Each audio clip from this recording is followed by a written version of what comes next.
শ্রোতা বন্ধু, আমরা সর্বপ্রথম মুফতি সাইদ হোসেনের কাছে যাব আপনাদের অজানা বিষয়ের জানার জন্য, আপনাদের প্রশ্নের সমাধানে। আমাদের কাছে জানতে চেয়েছেন মোহাম্মদ সিরাজুল ইসলাম, বাগমারা মেইন রোড, খুলনা থেকে। তিনি লিখেছেন, আমার একজন সন্তান বর্তমানে ইতালি প্রবাসী। তার বাড়িতে আসতে এখনো 5 বছর দেরি হবে।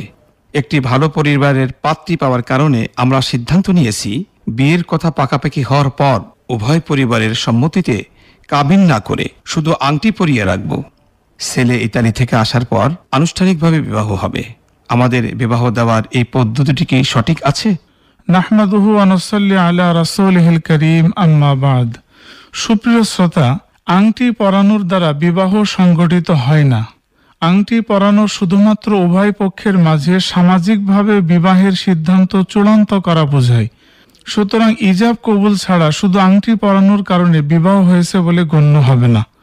বর্তমানে বিবাহের সিদ্ধান্ত চূড়ান্ত হওয়ার পর ইজাব কবুল না করিয়ে বা আকদ না করিয়ে আংটি পরিয়ে দীর্ঘদিন পর্যন্ত এভাবে রেখে দেওয়ার প্রচলিত যেই প্রথাটি আমাদের দেশে আছে, শরীয়তের দৃষ্টিকোণ থেকে তা সম্পূর্ণ ভুল। আবার বিবাহ সহি হওয়ার জন্য কাবিন করাও শর্ত নয়। কাবিন করা হয় শুধু প্রমাণ রাখার জন্য, বরং দুজন প্রাপ্তবয়স্ক পুরুষ সাক্ষীর সামনে বিবাহের ইজাব কবুল করার দ্বারাই বিবাহ সংগঠিত হয়ে যায়।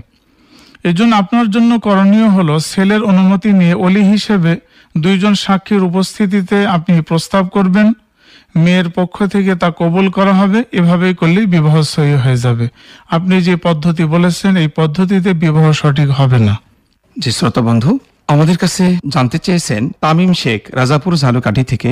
তিনি লিখেছেন, ছোট বাচ্চাদের জন্য প্লাস্টিকের ব্যাটারি চালিত হাঁস, মুরগি এবং মানুষের মতো দেখতে পুতুল ইত্যাদি খেলনা দেওয়া জায়েজ হবে কিনা? সুপ্রিয় শ্রোতা, যে সকল বস্তুর প্রাণ আছে, এমন প্রাণীর চোখ, কান, মুখ থাকা অবস্থায় সেই প্রাণীর ছবি আঁকা, তা ব্যবহার করা, তা ঘরে রাখা, তা দিয়ে খেলাধুলা করা কোনোটি জায়েজ নাই। তাই বাচ্চাদের জন্য প্রাণীর পুতুল দিয়ে খেলা কখনো জায়েজ হবে না। চোখ মুখ না থাকলে বা প্রাণীর অবস্থান স্পষ্ট না হলে তা ব্যবহার করার সুযোগ আছে। যেমন আম্মাজান আয়েশা সিদ্দিকা রাদিয়াল্লাহু তাআলা আনহা কাপড়ের পুতুল দিয়ে খেলতেন ছোটবেলায়। এই সমস্ত পুতুলের চোখ, কান বা মুখের অবয়ব ছিল না। হযরত সাঈদ বিন আবুল হাসান রাহিমাহুল্লাহ বলেন, এক ব্যক্তি হযরত আব্দুল ইবনে আব্বাস রাদিয়াল্লাহু তাআলা আনহুর কাছে এসে বলল, আমি চিত্রকর এবং আমি ছবি অঙ্কন করি, অতএব এই সম্পর্কে আমাকে শরীয়তের বিধান বলে দেন। আব্দুল ইবনে আব্বাস রাদিয়াল্লাহু তাআলা বলেন, আমার কাছে আসো। সে ব্যক্তি তার কাছে গেল। তিনি আবার বললেন, তুমি আমার আরো কাছে আসো। সে ব্যক্তি আব্দুল ইবনে আব্বাস রাদিয়াল্লাহু তাআলা আনহুর এত কাছে গেল যে আব্দুল ইবনে আব্বাস রাদিয়াল্লাহু তাআলা আনহু ওই ব্যক্তির মাথার উপরে হাত রাখলেন এবং বললেন, আমি তোমাকে এই সম্পর্কে, তুমি যে প্রশ্নটা করেছো, এই সম্পর্কে রাসূলুল্লাহ সাল্লাল্লাহু আলাইহি সাল্লামের একটি হাদিস শোনাচ্ছি। আমি রাসূলুল্লাহ সাল্লাল্লাহু আলাইহি সাল্লামকে বলতে শুনেছি, যারা চিত্র অঙ্কন করে, ছবি অঙ্কন করে, এমন সকল ব্যক্তি জাহান্নামে যাবে। আর প্রত্যেক চিত্র অঙ্কন করার পরিবর্তে জীবিত এক ব্যক্তিকে বানানো হবে, যা দোজখে তাকে শাস্তি দিতে থাকবে। অর্থাৎ যেই চিত্র অঙ্কনকারী যেই মানুষের বা যেই ব্যক্তির বা যেই প্রাণীর ছবি অঙ্কন করবে, ওই প্রাণীকে আল্লাহ তাআলা কিয়ামতের ময়দানে রূহ দেবেন। ওই ব্যক্তি চিত্র অঙ্কনকারী ব্যক্তিকে শাস্তি দিতে থাকবে। আব্দুল ইবনে আব্বাস রাদিয়াল্লাহু তাআলা বলেন, যদি তোমাকে ছবি আঁকতেই হয় তাহলে গাছপালা বা এমন বস্তুর ছবি তৈরি করো যার প্রাণ নাই। তবে আমাদের বর্তমান প্রেক্ষাপটে যেই মোবাইলের মাধ্যমে আমরা ছবি তুলে থাকি, একান্ত প্রয়োজন ব্যতীত, যেটা পাসপোর্টের জন্য, যেটা আইডি করার জন্য, এই রকম প্রয়োজন ছাড়া অনর্থক ছবি তোলার কোনো সুযোগ ইসলামী শরীয়তে নাই। হাতে অঙ্কন করাও যেরকম কবিরা গুনাহ, অনর্থক ছবি তোলা মোবাইলের মাধ্যমে অন্য কোনো ডিজিটাল ইনস্ট্রুমেন্ট ব্যবহার করে, এটাও জায়েজ নেই। একান্ত প্রয়োজন সাপেক্ষে জায়েজ আছে। এবারে জানতে চেয়েছেন শরীফুল ইসলাম, লোহাগড়া নড়াইল থেকে, ইসলামী শরিয়াতে কবর পাকা করার কোনো সুযোগ আছে কিনা? অনেকে বলে থাকেন নবীজি সাল্লাল্লাহু আলাইহি ওয়াসাল্লামের রওজা মোবারক পাকা করা, তাহলে আমরা করব, পাকা করলে সমস্যা কি? সুপ্রিয় শ্রোতা বন্ধু, কোনো অবস্থাতেই কবর পাকা করা ইসলামী শরীয়তে জায়েজ নেই। হাদিস শরীফে এই বিষয়ে পরিষ্কার নিষেধাজ্ঞা এসেছে। হযরত জাবির ইবনে আব্দুল্লাহ রাদিয়াল্লাহু তাআলা আনহু থেকে বর্ণিত, তিনি বলেন, রাসূলুল্লাহ সাল্লাল্লাহু আলাইহি সাল্লাম কবরের উপরে চুনাকর লাগানো, তার উপরে বসা, কবরের উপরে গৃহ নির্মাণ পাকা করতে নিষেধ করেছেন। নবীজি সাল্লাল্লাহু আলাইহি সাল্লামের কবর চারিদিক থেকে পাকা করা, এটা সত্য। তবে এখানে আপনার একটা প্রেক্ষাপট বুঝতে হবে যে রাসূলুল্লাহ সাল্লাল্লাহু আলাইহি সাল্লামের মৃত্যুবরণের পর কোন সাহাবায়ে কেরাম নবীজির কবরকে পাকা করেননি, বরং নবীজি যে নিষেধাজ্ঞা দিয়েছেন এটা সমস্ত সাহাবায়ে কেরাম অক্ষরে অক্ষরে পালন করেছেন। কিন্তু যুগের পর যুগ চলতে চলতে যখন তুর্কি শাসনের সময় শত্রুদের দ্বারা নবীজির কবরে যে নবীজির দেহ মোবারক আছে এটা যখন আক্রমণের শিকার হওয়ার সম্ভাবনা হলো, তখনকার সময়ের সৌদি সরকার নবী আলাইহিস সালাতু ওয়াস সালামের দেহ মোবারককে সংরক্ষণ করার জন্য তারা চতুর্দিকে একটা পাকা বাউন্ডারি করেছেন। এটা নবীজির জামানায় ছিল না, বর্তমানেও সৌদি সরকার এটা ভাঙতে পারছেন না, এতে ফিতনার আশঙ্কা আছে।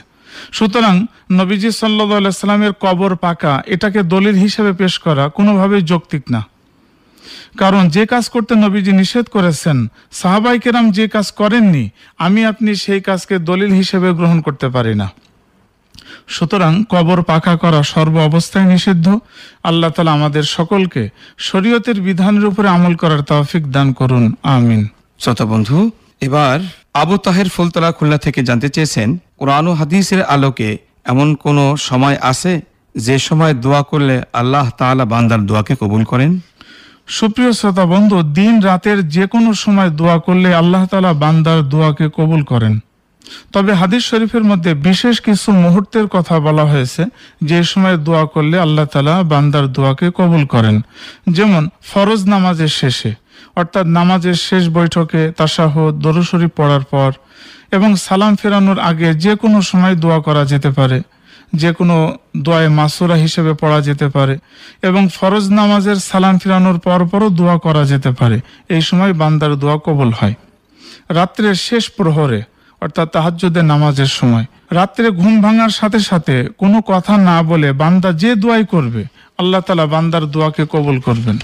আজানের সময় যখন মুয়াজ্জিন আজান দিচ্ছে ওই সময় বান্দার দোয়া কবুল করেন আল্লাহ তাআলা। আজানের জবাব দেওয়ার পর, আজান এবং ইকামতের মধ্যবর্তী সময়, এই সময় বান্দার দোয়াকে আল্লাহ তাআলা কবুল করেন। জিহাদের ময়দান যখন তুমুল লড়াই চলতে থাকে, সিজদায় যে দোয়া করা, সেটা নফল নামাজের সিজদা হতে পারে অথবা এমনি নামাজ ব্যতীত শুধু সিজদায় অবনত হয়ে আল্লাহ তাআলার কাছে দোয়া করা। নবীজি সাল্লাল্লাহু আলাইহি সাল্লামের কাছ থেকে শুধু সিজদাতে যে, নামাজের মধ্যে না, শুধু সিজদাতে যে দোয়া করা প্রমাণিত আছে। রোজা এবং সফর অবস্থায় বান্দার দোয়া কবুল হয়। জুমার দিনে বিশেষ করে আসর থেকে মাগরিবের মধ্যবর্তী সময়ে বান্দার দোয়াকে আল্লাহ তাআলা কবুল করেন। একজন মুসলিম যখন অপর মুসলমানের জন্য দোয়া করে তখন আল্লাহ তাআলা তাদের উভয়ের দোয়াকে কবুল করেন। এবারে মোহাম্মদ আলী হুসাইন কুষ্টিয়া সদর কুষ্টিয়া থেকে জানতে চেয়েছেন, আমাদের গ্রামে প্রচলিত একটি প্রথা আছে, কোনো ব্যক্তি মারা গেলে দাফনের পর তার কবরে আঙ্গুল রেখে নিম্ন আওয়াজে ইমাম সাহেব কি যেন পড়ে, এটি কি কোরআন ও সুন্নাহ দ্বারা প্রমাণিত? সুপ্রিয় শ্রোতা, নিঃসন্দেহে এটি একটি কুসংস্কার। ইসলামে কুসংস্কারের কোনো স্থান নেই। বিভিন্ন হাদিসে মাইয়িতকে দাফনের পর তার মাথার পাশে দাঁড়িয়ে সূরা বাকারার প্রথম থেকে মুফলিহুন পর্যন্ত এবং পায়ের দিক থেকে সূরা বাকারার শেষ রুকু আমানা রাসূল থেকে শেষ পর্যন্ত পড়া, এটা সুন্নত, এটার কথা হাদিসে এসেছে। আমরা সুন্নাহ অনুযায়ী আমল করার চেষ্টা করব। আপনি যেটা বলছেন সেটা সুন্নত নয়। শ্রোতা বন্ধু, এবার জানতে চেয়েছেন আসাদুল ইসলাম, সোনারাঙ্গা আবাসিক এলাকা খুলনা থেকে, আমার বাবার দুই ছেলে, অর্থাৎ আমি আর আমার ছোট ভাই, কিন্তু আমি আমার বাবার পালিত সন্তান আর আমার ছোট ভাই আমার বাবার নিজের সন্তান।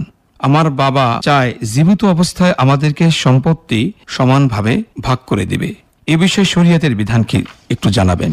সুপ্রিয় শ্রোতা, কোনো ব্যক্তি জীবিত এবং সুস্থ থাকা অবস্থায় তার নিজের সম্পদ যাকে যতটুকু ইচ্ছা ভাগ করে দিতে পারে, এতে শরীয়তের দৃষ্টিতে কোনো বিধি নিষেধ নেই।